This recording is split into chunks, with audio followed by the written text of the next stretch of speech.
সন্ধে সন্ধে বসে পড়লাম নিজের কাজগুলো নিয়ে। জানোই তো পিজিতে আছি, একটা মিনি রিসার্চ 4th সেমিস্টারে করতেই হয়। মনে একটা ভয় ছিল, আবার কাজগুলো নিয়ে বসে পড়লাম আনন্দের সাথে। কালকে যাব স্কুলে, রেডি হয়ে গেছি, এবার চলো বেরিয়েও পড়েছি। হাঁটতে হাঁটতে চললাম, তারপরে আর কি নিজের পছন্দের জায়গায় যাব, মনে একটা আনন্দই আলাদা হচ্ছিল। তারপরে এখান থেকে একটা টোটো নিয়ে নিলাম, তারপরে এই যে পৌঁছে গেলাম আমার প্রিয় জায়গায়, আমাদের স্কুল।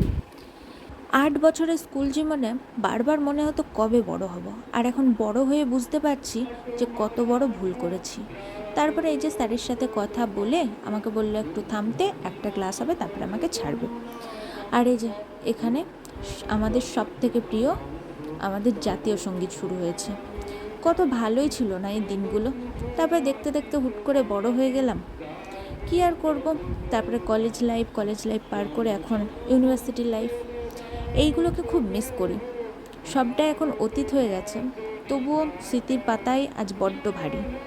থেকে যাক সব কিছু, আমরাও সেই আনন্দের জিনিসগুলো নিয়েই বেঁচে থাকি।